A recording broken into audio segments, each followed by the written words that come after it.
Man, what is happening, my YouTube family? Of course, it is your boy B New. I'm coming at you on this Wednesday. And first and foremost, as always, want to send out positive vibrations and blessings to anybody who could be listening.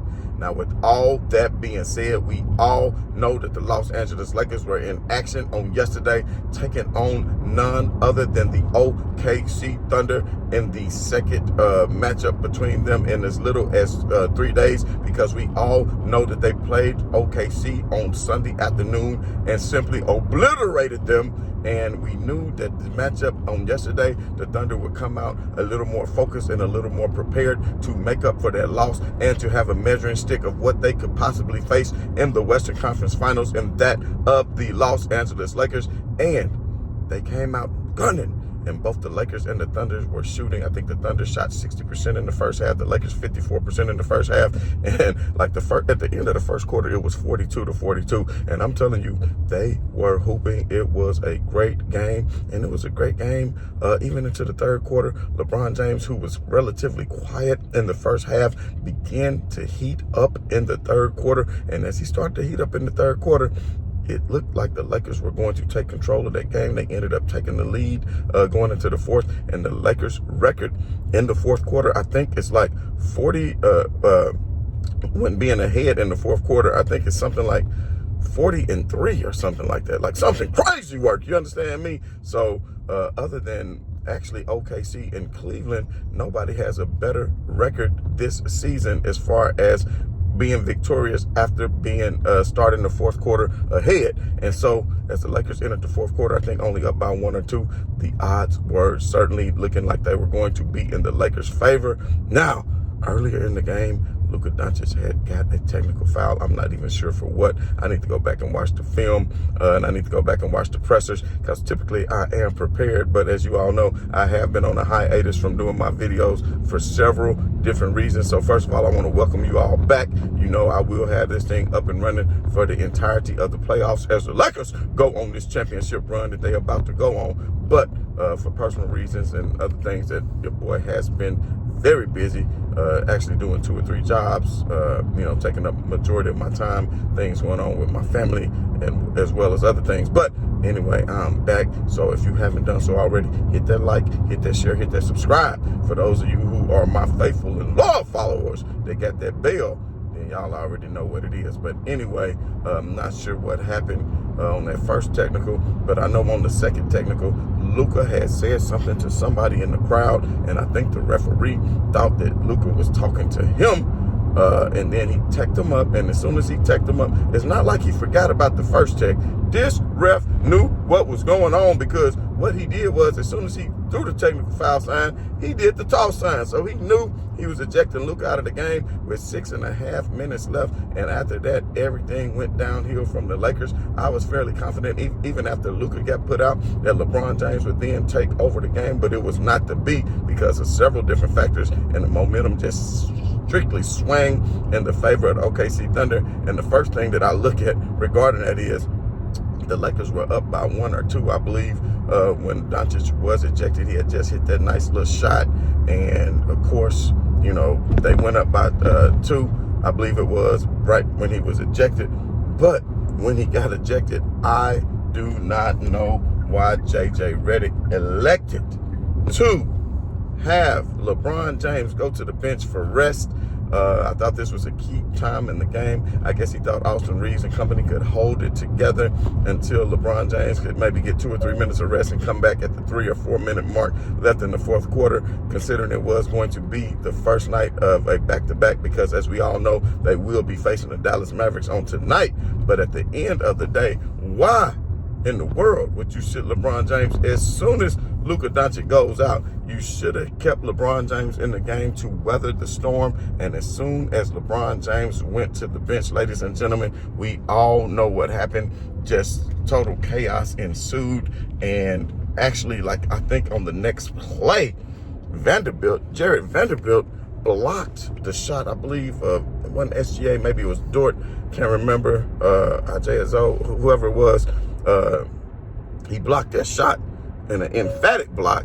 And after he blocked the shot, he didn't do anything but stare at this man. And I mean, he didn't say anything. He didn't push him. He didn't do anything. And here comes this ref again. I guess they just don't want things to get out of hand because the way the game was going at the time, and they simply set up here and gave Vanderbilt another tech. So at this point, you get the Luka tech for his double tech, then you get the Vanderbilt tech, then you get an OKC score. Now they've taken the lead, and now momentum have shifted. And then, of course, the Lakers turned the ball over a couple more times, leading to like a 10-0 run by the Thunder. They went up 10, and that's when they decided to bring LeBron James back into the game. By this point, it was just a tad bit too late because OKC was on a tear at this point, and the Lakers didn't have much of an opportunity left with maybe 3.5 minutes left in the game, down by 10. Then they went on another run, and that ultimately put the Thunder ahead. They went on like a 24-4 run, basically. And a lot of people will say, well, without Luka Dončić, LeBron James. Yeah, we're not even going to entertain these type things because we all know what LeBron James is still capable of doing, even in year 22.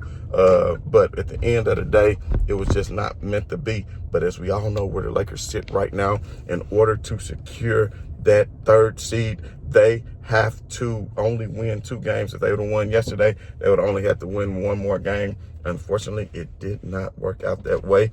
And they will have to, out of the 3 games left, I believe it's 3 games left, they will have to beat either the Rockets, Portland, which I think they will win that last game of the season if necessary, and of course Dallas tonight. So if they can pull off the victory against Dallas tonight, which will be a much anticipated game with Anthony Davis and LeBron James facing off for the first time against one another since they had the trade. No, Anthony Davis is licking his chops against Jackson Hayes because I don't feel like there is anybody who is going to be capable of really guarding Anthony Davis on the Lakers squad. But I think it will be a true test because if the Lakers can advance to the finals, then they will take on the likes of maybe a Porzingis, maybe a Jared Allen, that of a true center. And I won't say Porzingis is a true center because he does spread the floor, but what is a true center these days anyway? But I'm saying like a traditional center. Jared Allen is much more the traditional center as he doesn't play much around the perimeter and keeps his game inside the paint.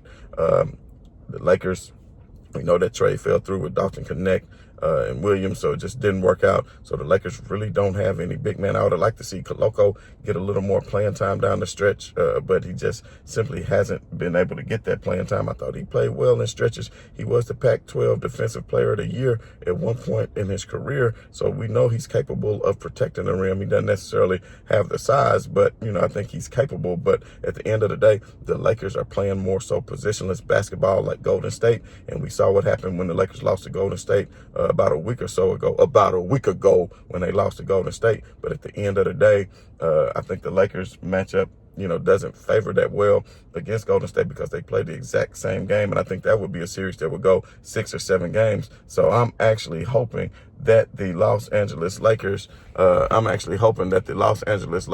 will not face Golden State in the first round. Honestly, I would rather have them face Denver because right about now, Denver is more of a team that is kind of reeling, so to speak. Just got rid of Mike Malone, and come to find out that a lot of that Mike Malone talk was because he wanted to continue to play Westbrook, and the GM did not see it that way and did not want him playing Westbrook. So ultimately, at the end of the day, he was released, and I'm not sure if that's the only reason, but it's crazy work and diabolical work that both the Memphis Grizzlies and the Denver Nuggets get rid of their coach like only 1 or 2 weeks prior to leading to the playoffs, and they're actually top teams in the West, contending, vying for a championship, and to make that kind of move, I mean, I don't think it's very smart. I know assistant coaches can step in, but at the end of the day, I think the Lakers, especially their last 2 games against Denver, they annihilated them 2 games ago. Not 2 games ago, but 2 games ago when they played them. Then the next game, they almost won, and that was with a depleted Lakers team because they had no LeBron James, no Luka. It was simply Austin Reeves and company, and they still only lost by 2 or 3 points. So I just feel like, when the Lakers used to play Denver, matching up with AD, they played them a lot differently. But when they were playing them without the big man of AD, the way they guarded Jokic was tremendous. They said anybody can beat us but Jokic. They triple teamed him a lot of the games. They fronted him. They made sure that he was not going to get easy looks. And as a result, the Lakers really dominated that game. I feel like they would have a good matchup against Denver. But the way it looks right now, who knows? If the Lakers secure that 3 seed, who they will play the 6 seed, and who knows who will get the 6 seed at this point, because you have so many teams vying for that spot. Golden State just moved back down to 7th. I think they moved up to 6th. Last I checked, I need to check the standings. But Memphis may have moved up. I need to check.